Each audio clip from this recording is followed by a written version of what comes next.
Hey everyone, welcome to another installment of the I Fixed It series from Ampro Engineering. This is a tire. It is a broken tire. What we have here is the tire from a small children's ride-on vehicle, I guess you could call it. The vehicle is called the Fisher-Price Explorer 980. I've had it since I was born. It went from me to my sister to the cousins, and then ended up going to my mom's godchildren. They played with it for years and years, and finally it just kind of went into the basement. Well, now that I have children, it's kind of gone to them. Unfortunately, shortly after my daughter started playing with, we started finding these blue chunks of plastic around the house, and as it turned out, it was coming from the tires. They have started to decompose, and the pieces tend to be really sharp. So when we discovered this, we had to do something about it. So what I did is I ended up redesigning the entire rim and tire. The rim is also the axles, and then this whole blue piece over here, you know, it just kind of is held in place with this. Again, sorry, this is about the best I have. The reason I'm going over all this right now is that I never intended to actually record any of this. So by the time I thought to myself, you know, it would be a good idea to show what's happening, I had already started. So I'm kind of giving you a little bit of a preface to the build. Shortly after I finished installing the wheels, I discovered that a big chunk was missing from the back door. Like everything else from Ampro Engineering, it spiraled out of control. Needless to say, you can see I've had it a long time. I always loved it. Everybody in my family's got fond memories of it, and I want to have that continue on. So without further ado, let's jump into the part where I'm starting to install the wheels. Now to get these off, basically I'm going to break the wheel. I've tried many ways, but there's no way I can figure to get the wheel off in one piece, and so we're going to replace them anyway. It's not really a big deal. So there we go. And now with the axle exposed right here, this yellow piece, which is already right there, I'm going to take some pliers and just kind of hold it right around here, and then from the bottom tap it up with the hammer. It takes a couple good hits, but then it comes right out. So next we'll tap the holes, and usually I would never use a drill to tap on it, but in this case here, it's going to work fine. It was the wrong way.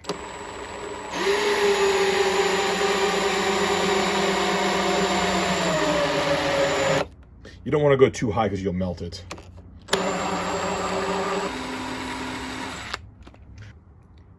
After a little bit of design and some self-promotion, here is our new wheel. My buddy did these wheels for me in, I guess they're orange, it's orange PLA. And because the old wheel used this yellow piece here as a bushing, that wasn't going to work with these guys. So what I did is put in a 7mm ID bushing, a small brass tube in here, which will sit right about there. That tubing will go over this threaded rod, and down here I went ahead and tapped all this with an M6 tap, threaded in the threaded rod. We're going to cut it off up here now when I figure out what the overall stack up is, and then I can use the die to make sure that the threads are okay, and then we'll install the tire. So let's give that a go. Cut the shaft off, let's remove the die, and it's actually quite good. Use the cutoff wheel on the diagram on the Dremel tool, and that usually works pretty darn well. Next, let's stack it up. Washer, shaft. Okay, so washer, tube, bearing is already in the back right here.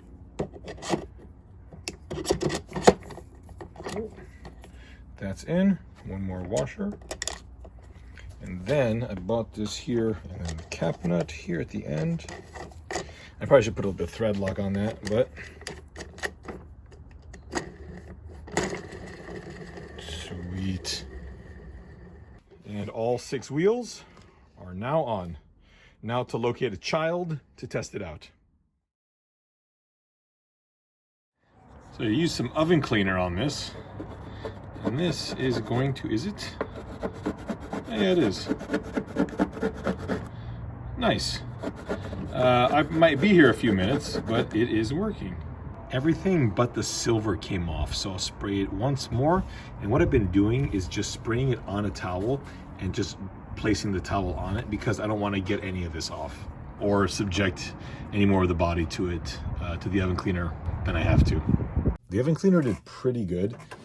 Obviously, we've got quite a lot of discoloration here, and that is usually due to the UV exposure and age of the fire retardant that is in the plastic. I'm going to treat the body in a, it's a hair product that is primarily hydrogen peroxide, and it's a gel. So I'll cover the whole thing in it, and then I'll wrap it in saran wrap and leave it in the sun, and that should get us back closer to this color. I want to use some automotive polishes to kind of just tidy it up a bit. I'm not expecting perfection. This thing went through the whole family, so it's a little rough. You can see that some of the decals are left, and this is all where, from what I can tell, there was silver, like a silver underlying adhesive. So I'm going to try and do a little bit of scraping here. This bit is doing a pretty good job of only taking off the decal. So I'll keep doing that, but I might try a quadruple zero steel wool. It's actually a little worse on the other side, but before I do that, put these hubcaps on. So I painted inside the slots in silver so that when you pop this on, it'll all look like a real wheel. Just like that. Oh, that is sweet. The original did have the little yellow cap here, which was also the bearing that it ran on, but I still wanted to keep a little bit of a hubcap. And since this is from the 1970s, we might as well go with a 1970s motif. Now we're bleaching the body of this, and to do that, I've used this here Salon Care cream. This is basically hydrogen peroxide, but the cream version of it will allow me to basically paint it onto the body of this, and then I wrap the whole thing in the cellophane because that'll prevent it from evaporating. And this, after a couple of hours, should, I don't know if it's gonna hit this color again, but it'll help.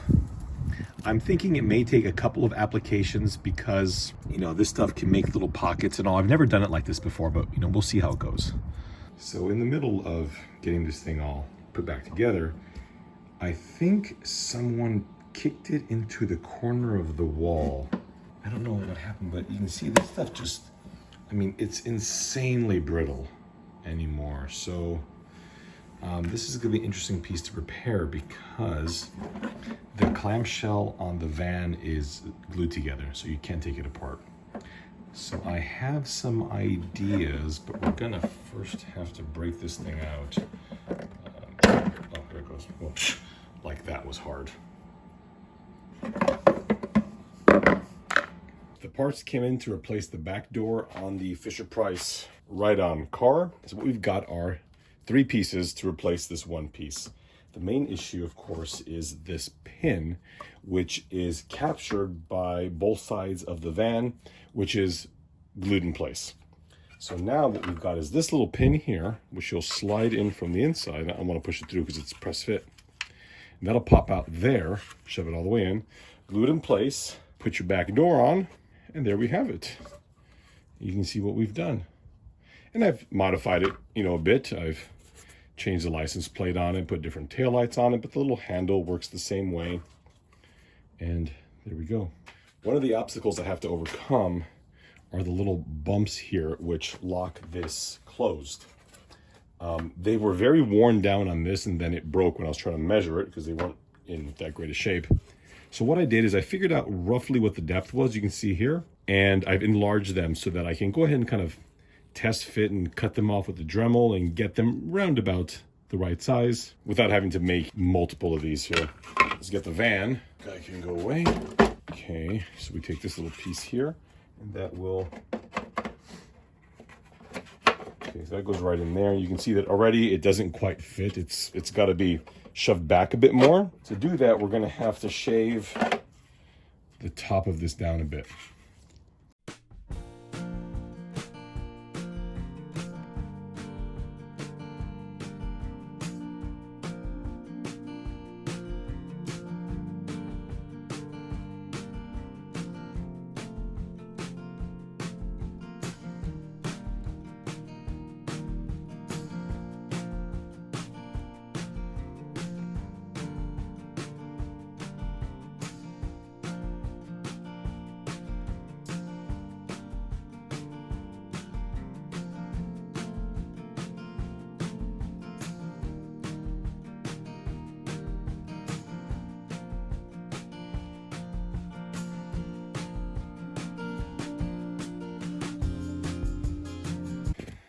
So I'm going to try and push this little pin in just a bit to test what we've got.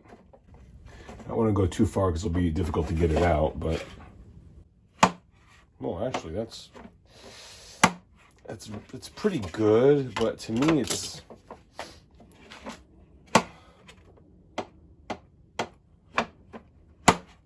a little tiny bit too much.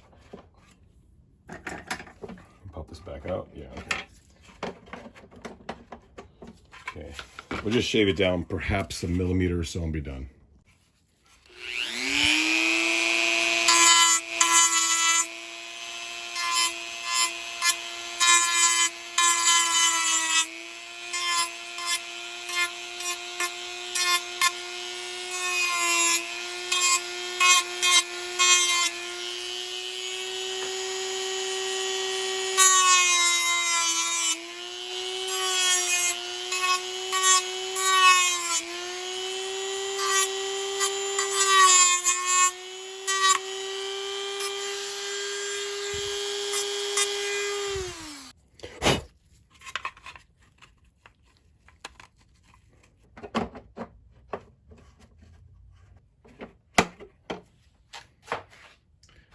I think we've got a winner.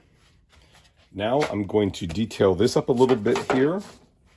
And this I'll just touch up a little bit with, I'm not going to use paint because it'll just rub off over here. So I'm going to use some red Sharpie, which will give it a red enough look.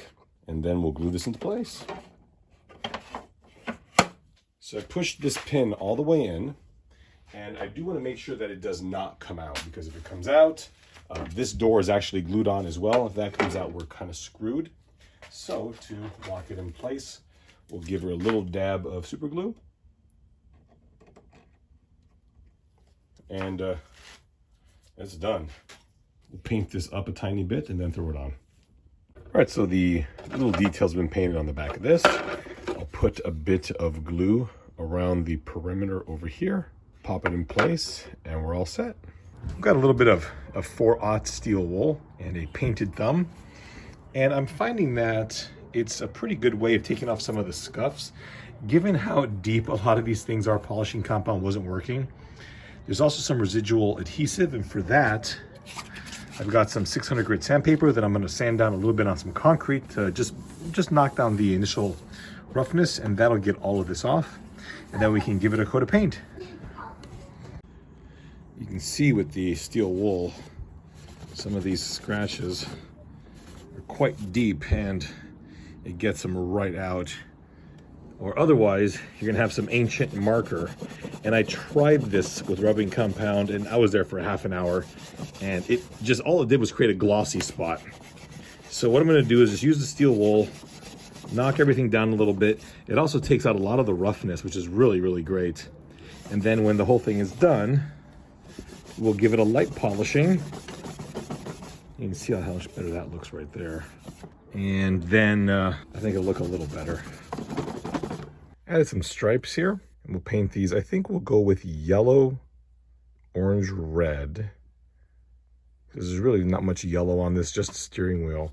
The back panel used to be yellow, but we'll go with the larger yellow stripe, then the orange, then the red. I did the same to the other side as well. Let's go ahead and do that.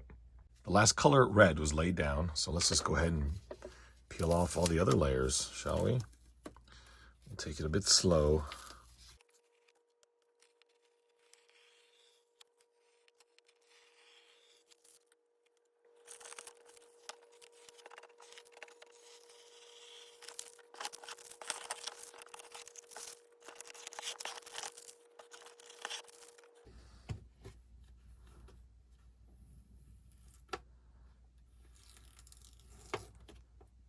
Oh no. How has that happened?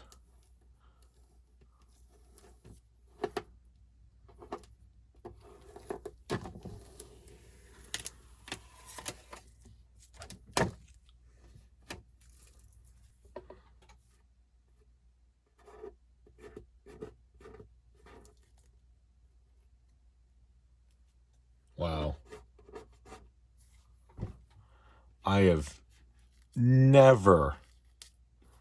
I've never seen paint do that. I mean, it's just off. It's like the red layer was never there.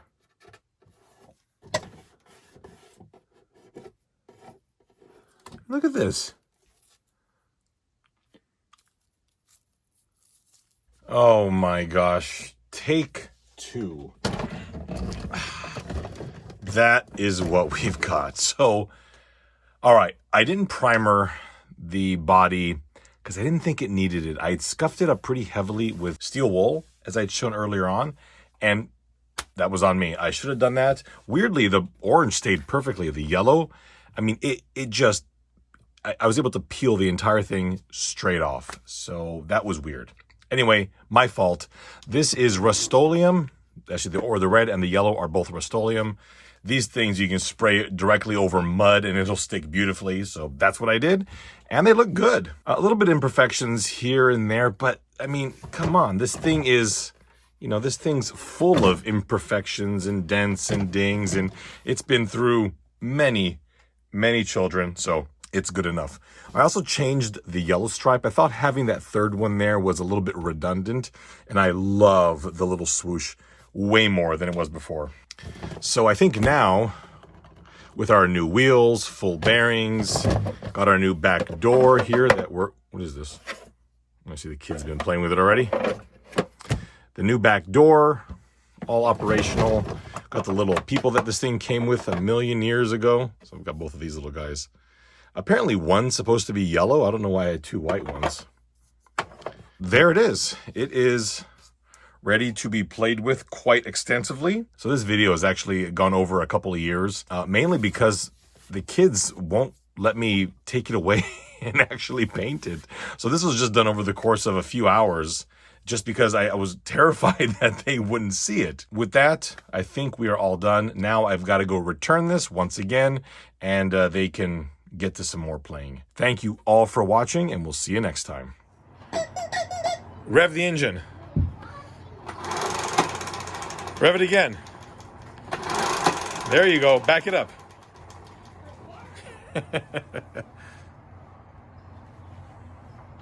Oh, you need a 3-point turn? Go ahead. Come on, back up again.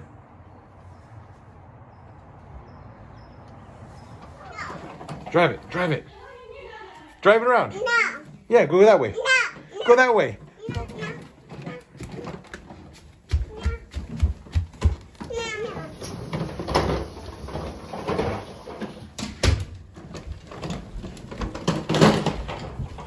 It's on the floor. Go ahead.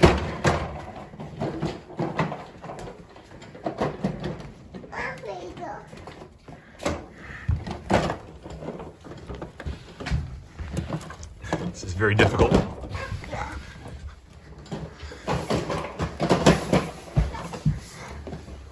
You can do it. You can do it. Keep pushing. There you go. Almost. There you go. There you go.